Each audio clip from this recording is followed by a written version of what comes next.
Hey everyone. So I have just been talking to myself for like 18 minutes. I thought I was live. Apparently, was I live?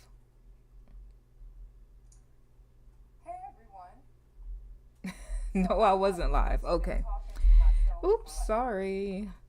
So yeah, I've just been talking to myself for 18 minutes because I thought I was live, but I wasn't live. It just said I was streaming.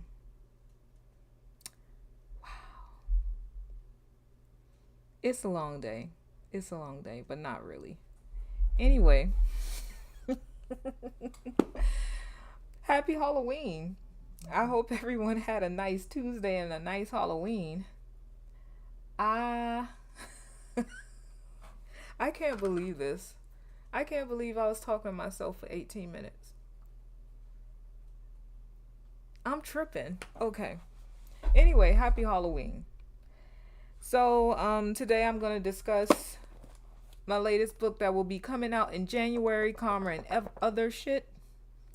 And I named it that because it's split out in two parts, Karma and the Other Shit. So, it features 9 stories. They're mostly psychological. There's one like paranormal or supernatural, which is a ghost story. Uh, three creatures, three creature stories, and a story that I already have free on my website. So you can go on my website and check it out for yourself. But I'm going to talk about each story. I'm sorry, I'm still tripping out that I was talking to myself for 18 minutes. I really thought I was live. Apparently, I wasn't. Anyway, first story. Oh, I must say, I'm going to say that there are probably some triggers in this book. And the trigger warning, I'm going to actually put it in there. As you can see, I have like flags here because this is just a proof copy. So I'm still going over it. The trigger warnings, there's racism in this. There's a fat phobia in it as well. So I'm going to make sure I'm going to trigger those, put warnings on the beginning of the stories. So the first story in the karma part is called Neighborly Love, which coming out the gate, you get the racism and the bigotry right there. So it's about a it's about a older gentleman who has been living in a neighborhood for umpteen amount of years, and he's old, very very old, and he's noticing that the neighborhood is changing rapidly, and he's not happy about it because, well, he's a bigot. So he makes that very known that he doesn't care that the neighborhood's changing. Then all of a sudden, he starts kind of terrorizing his neighbors and whatever. But because this is part of the karma, in the end, he does get his karma. And I won't spoil it. I won't tell you the ending part, but each story kind of has a meaning behind it. So you can imagine what that meaning is. The next story is You're So Vain. And this is kind of told in like a fairy tale ish type of way. It's one of the shorter stories, but it's about a lady and she's vain, of course. And she's not a very nice person. She's beautiful, but her insides is just rotten. And in the end, she gets her karma. Next story is Saint Noor. And I want to let y'all know this is just a proof copy, so it's not going to look like this. It's, I hope that it comes out darker than this, but this is kind of, you can tell that it's not the highest quality black on here. But Saint Noor is about a town. The cemetery actually is called Saint Noor, but it's about a town that has been experiencing rapid growth. And with that, of course, You have the greedy mayors and the greedy people who control the town or who oversee the town. All they're thinking about is money. So they're kind of trying to push the older, well, the people who are either older or poorer out of town. Gentrification, of course. They're trying to price them out of their homes. And they're trying to make a decision on if they should move the cemetery or not. In their heads, they're already made up their mind. Like, they're having a towns meeting and they already know what they're going to do, but they're just trying to save face. But they decide, of course, they're going to move the cemetery so that this developer can come in and build on the land. And of course, that goes left very quickly. You can imagine what happens there. So coming in the next story, story number 4 is Fat Chance. And this is actually one of the longer stories. This one is psychological horror because the main character, Becca, she basically experienced a lot of psychological trauma from her mother, even though she may not admit it or, want to acknowledge it. That trauma kind of spilled into her adult life. So she has the way she sees certain people. I'm going to say fat people. That's why it's called Fat Chance. The way she sees them, they're just disgusting to her.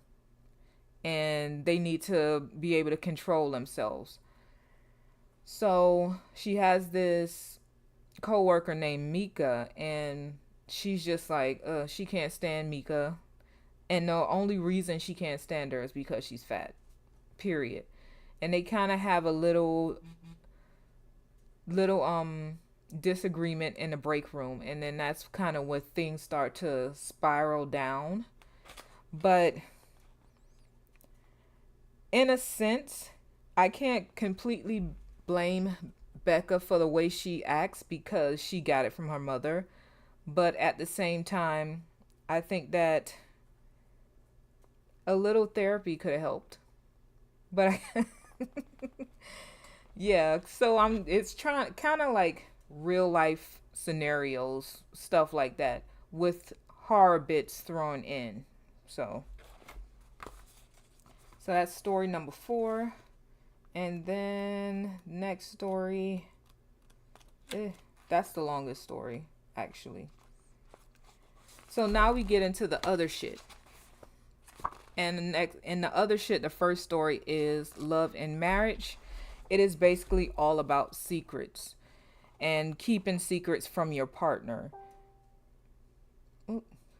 So sorry if you hear anything in the background. I'm on Facebook as well, so you might hear some pings. But yeah, you keeping secrets from your partner. And I wrote it in a way where you might think that they're doing this, but they're not. And you don't really figure it out until towards the end of the story. And then you're just like, what? And you're probably going to try and think about like, but it didn't seem that way. But then you thinking like, but it was that way. So I don't know. I kind of wanted to trip people up with this one. So there's a multitude of things you could think about the character that's holding the secret. But I think towards the end, you're going to be like, I wasn't expecting that.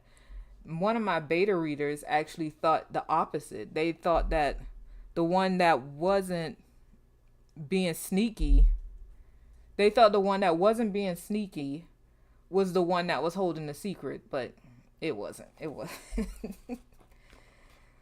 Okay, so the next story number... All right. Story number 6 is That One Dark Night, Cammy edition. So I have 2 stories called That One Dark Night. One is Cammy and one is Fatima. So Cammy, she's a teenage girl. She lost her father a couple of years back. Her mother fell into a deep depression, but her mother finally came out of the depression and started working again. So she leaves Cammy alone at night because she's a nurse, so she works the 7 to 7 shift. But all of a sudden, one day, the lights just go out in the whole town. And like her neighbors across the street, Mr. and Mrs. Augustine, they come over because they look after her sometimes. And they're trying to figure out, okay, what's going on. And then this is one of the creature features. These creatures just start showing up and wreaking havoc on the neighborhood. So that's story number 6. Story number 7 is A Friend for the Lonely, which is actually free on my website, so you can read it already. And A Friend for the Lonely is actually what inspired my Friend trilogy series, which is The Making of a Friend, Finding a Friend, and A Friend Like No Other.